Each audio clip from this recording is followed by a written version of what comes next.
आज मैं आपको रेनॉल्ट ट्राइबर के बारे में बताने जा रहा हूं। और वैसे तो आप मुझे जानते ही होंगे, मैं हूं आपका संजय सिंह और समय समय पर मैं आपको गाड़ियों के बारे में बताते रहता हूं। जो जो गाड़ियां मेरे पास में आती हैं, मेरे पास में अभी 2 गाड़ियां अवेलेबल हैं।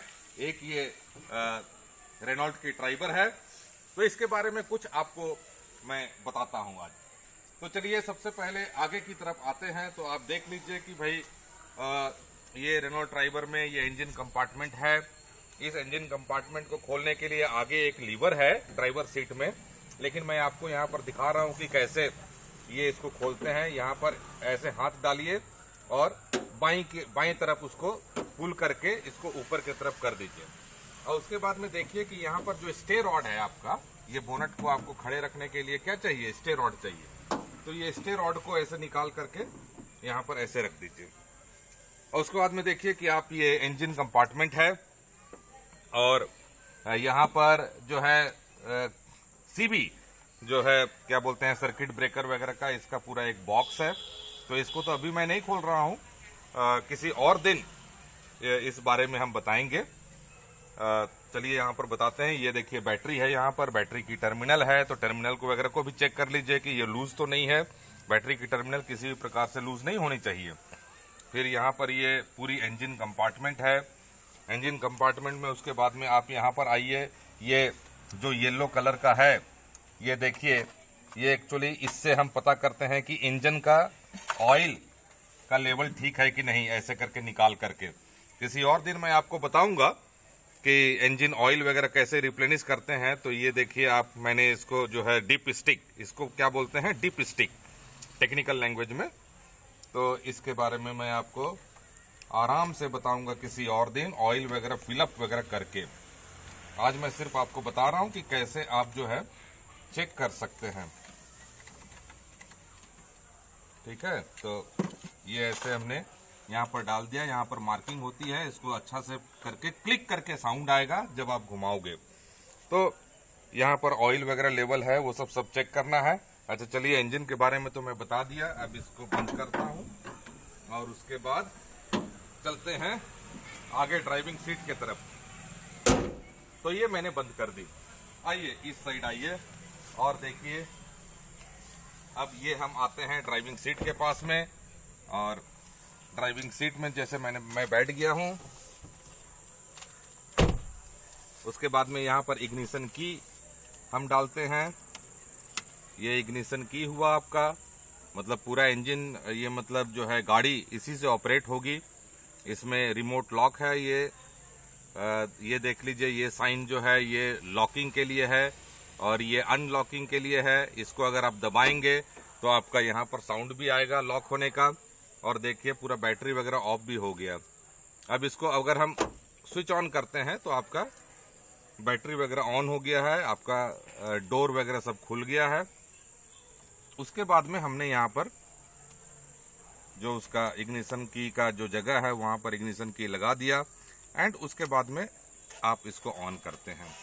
यहाँ पर आपका जो है पूरा मीडिया प्लेयर है जो कंपनी ने दिया है, और उसके बाद में यहाँ पर एक और बात आपको बताना चाहता हूँ मैं कि यहाँ पर एक लीवर दी गई है। यहाँ पर ये जो है स्टीयरिंग के पास में एक लीवर दिया गया है, जिसको आप अगर ऐसे नीचे करेंगे तो आपका स्टीयरिंग नीचे हो जाएगा।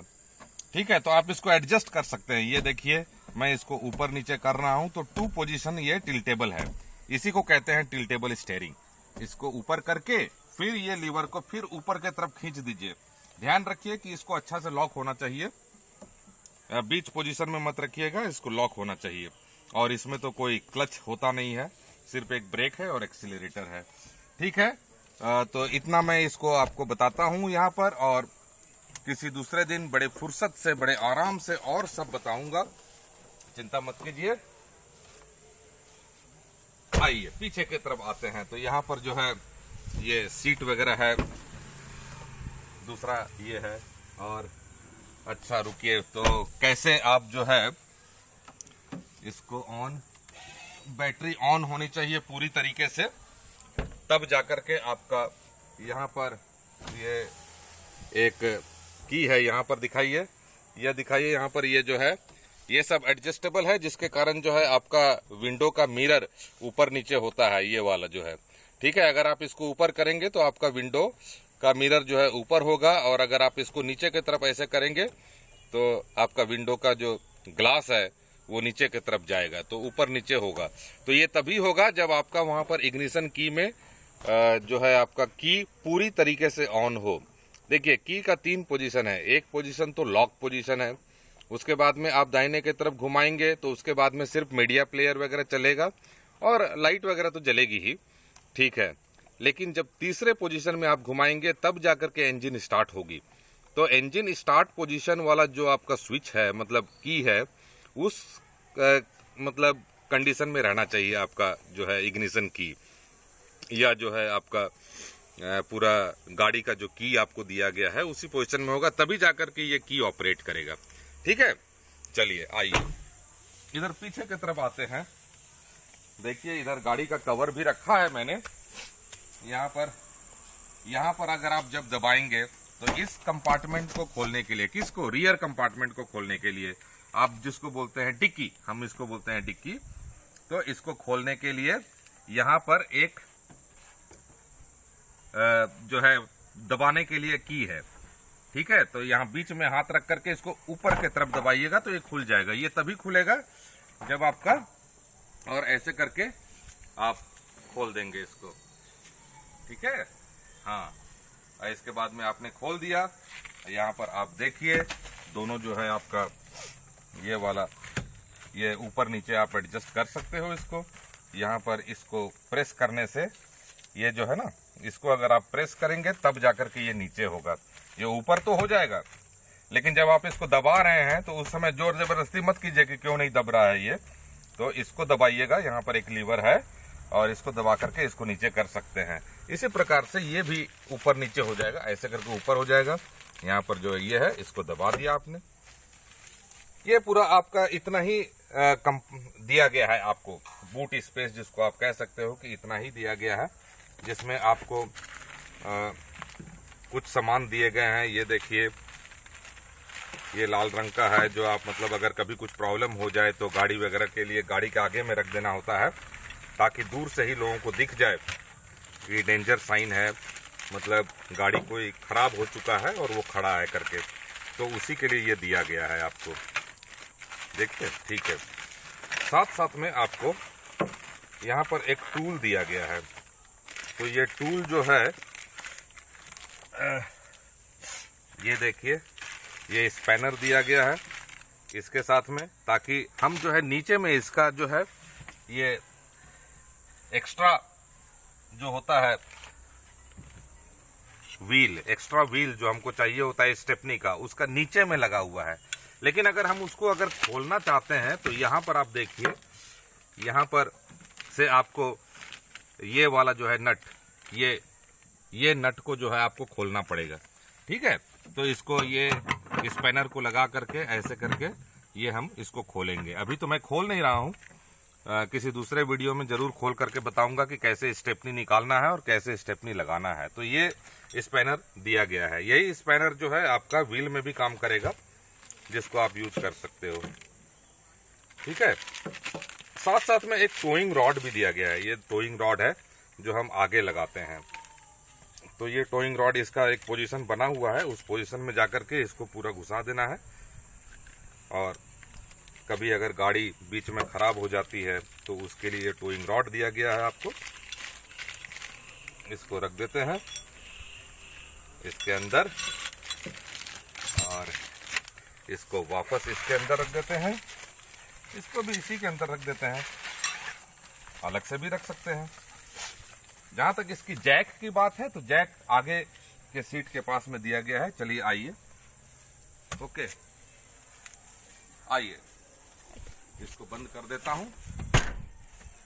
इस साइड आइए और देखिए, ठीक है। तो ये तो चलिए अंदर में आप देख सकते हैं। दूसरी बात हम आपको बताना चाहते हैं कि यहां पर मैं अंदर बैठ रहा हूं ड्राइवर सीट के बगल में। ठीक है, ड्राइवर सीट के बगल में जब मैं बैठ रहा हूं तो आपका जो है मेन सीबी, ऑल सीबी वगैरह कहाँ है, सीबी मतलब या फ्यूज जिसको हम कहते हैं, कभी कभी फ्यूज भी, अगर आपको कोई दिक्कत हो जाती है, कोई समस्या हो जाती है, देखिए तो मैं अपनी गाड़ी में अलग से मास्क भी रखे रहता हूं कि कभी भी जरूरत पड़ सकती है। और जो है ये गाड़ी का पूरा मैनुअल है, इस मैनुअल में सब कुछ लिखा हुआ है, आप पढ़ भी सकते हो और पीडीएफ भी अवेलेबल है। लेकिन आपको ये दिखाना है, यहाँ पर इधर दिखाइए, ये हाँ ये है जो इसको ऐसे दबा के ऐसे खोलिएगा, तब जाकर के वहां पर पूरा जो है स्विच वगैरह, ये सीबी वगैरह कनेक्शंस है। तो इसको निकालने से पहले बहुत ध्यान दीजिएगा कि जो है निकालने से पहले बैटरी वगैरह सब कुछ ऑफ होना चाहिए। और अगर बहुत अच्छा होगा कि आप जो है पूरा बैटरी को ऑफ रखें। बैटरी को ऑफ रखने का मतलब है कि अगर आप टर्मिनल निकाल ही दें वहां से तो ज़्यादा बेटर रहेगा। और यहाँ पर देखिए एक डायग्राम वगैरह ऐसे बना हुआ है, तो ये डायग्राम जो है बताता है कि कौन सा जो है वो से वहाँ पर जो लगा हुआ है फ्यूज वो किस चीज़ का है। तो कृपा करके जब भी आप उसको हैंडल कीजिएगा तो बड़े ध्यान से हैंडल कीजिएगा, ठीक है। लगाने के समय में इसी प्रकार से ये ऐसे लगा के ऐसे ऐसे बिठ गया, ठीक है। तो ऐसे बड़े आराम से लग जाता है वापस, तो चिंता मत कीजिएगा, सब कुछ बहुत आराम से हो जाता है, जानकारी रखने में कोई दिक्कत नहीं है। और यहाँ पर थोड़ा देखिए, यहाँ पर जो ये सब कनेक्शंस है वो फैन वगैरह के लिए है। एसी जब आप ऑन करेंगे तो एसी ऑन करने के लिए ये है, ये ब्लू कलर का जो दिख रहा है उसका मतलब है कि ये ठंडा के लिए है, और ये जो लाल दिख रहा है वो गर्म करने के लिए है, ठीक है। और ये फैन का जो पोजीशन है डिफरेंट स्पीड में आप ये कर सकते हो, 1 2 3 4 ऐसे करके। तो इस फैन का स्पीड को आपको इंक्रीज करना है जितना आपको एसी चाहिए होगा। और यहाँ पर एक स्विच यहाँ भी है, देखिए ये वाला, ये लेफ्ट हैंड साइड, और यहाँ पर एक साइन बना हुआ है। तो एक दिया हुआ है कि अंदर में ही जो हवा है उसका सर्कुलेशन होगा अंदर में ही, ठीक है। और ये दूसरा जो है ये कह रहा है अगर आप इस पोजीशन में रखते हैं, इधर सबसे दाहिने पोजीशन में, तो इसका मतलब है कि बाहर का हवा अंदर आएगा और फिर अंदर से बाहर भी जाएगा, तो बाहर का हवा को सर्कुलेट करेगा। जबकि ये दूसरा पोजीशन में अगर हम रखते हैं, जैसे कि मान लीजिए आप काफी पॉल्यूटेड प्लेस में हैं, तो उस स्थिति में, और बाहर में बहुत धूल वगैरह है, तो उस स्थिति में आप इसको क्या करेंगे कि जो आपका अंदर का एयर है उसी को सिर्फ प्यूरिफाई करता रहे, एयर कंडीशनिंग करता रहे, बाहर का हवा ना ले, क्योंकि उससे जो है और डेंजर हो सकता है, वो आपको खतरनाक हो सकता है। तो इसलिए जनरली ये जब आप खुले प्लेस में चल रहे हैं जहां पर कोई पोल्यूशन वगैरह नहीं है, तो आप इस पोजीशन में रखिए जिससे कि आपको बाहर का हवा आएगा। ये वाला जो है डिफरेंट पोजीशंस है जहां से आपको एयर केबिन में आपका आएगा। तो ये सिर्फ जो है ऊपर वाले के लिए है, फिर उसका एडजस्टमेंट है, पैर के पास में भी आएगा, ऊपर भी आएगा, फिर दूसरा पोजीशंस है। फिर ये तीसरा जो चौथा पोजीशन है ये है जब कभी बारिश खूब हो रही है, तो उस समय हमको क्या चाहिए, ये विंड शील्ड जो है हमारा ये पूरा फॉगी हो जाता है, तो उस समय हमको यहाँ पर हवा चाहिए होता है ताकि जो है ये पूरा विंड शील्ड हमारा क्लियर हो, बारिश में भी हमको आगे दिखे। तो उस स्थिति के लिए ये एकदम जरूरी है, ओके। और अगर पूरा लास्ट में जाएंगे तो वो सिर्फ उसी पोजीशन के लिए होगा। तो ये जनरली जब भी खूब बारिश होती है तब जाकर के ऐसा होता है। चलिए आइए, अब लगभग हम लोग समाप्ति पर हैं, मैं भी निकल गया हूँ, फिर आप दूसरा बताएंगे। चलिए फिर आइए, और इस तरीके से यहाँ पर हम लोग आ गए वापस इंजन कंपार्टमेंट के पास में। तो दोस्तों मुझे लगता है कि आपको बहुत कुछ समझ में आ गया होगा। यहाँ पर ये जो वाइपर है, वाइपर जो कह सकते हैं कि क्लीनिंग के लिए यूज करते हैं, तो सब तो ये ऑटोमेटिक है, बैटरी ऑपरेटेड है, और सबका कंट्रोल जो है वहाँ पर दिया हुआ है स्टीयरिंग के पास में। कभी आराम से सब कुछ मैं आपको बताऊंगा। हाँ तो दोस्तों, अब मुझे लगता है कि आप सब समझ गए होंगे रेनॉल्ट ट्राइबर के बारे में। एक लुक जो है हमने आपको दिया है यहाँ पर, और उम्मीद है कि आप लाइक करेंगे जरूर। जो कोई भी नया ट्राइबर खरीदते हैं तो उनको जानने की जरूरत होती है, और थोड़ा सा मोर डिटेल वगैरह जो है हम आपको बताएंगे दूसरे वीडियो वगैरह में। दूसरा वीडियो में मैं आपको कुछ इंजन के बारे में भी बताऊंगा और कुछ दूसरा चीज भी बताऊंगा। ठीक है, तो ठीक है, फिर अगर आपको अच्छा लगा होगा तो लाइक कीजिएगा और शेयर भी कीजिएगा अपने दोस्तों के साथ में, ताकि उनको भी कुछ जानकारी हो। ठीक है, सो थैंक यू।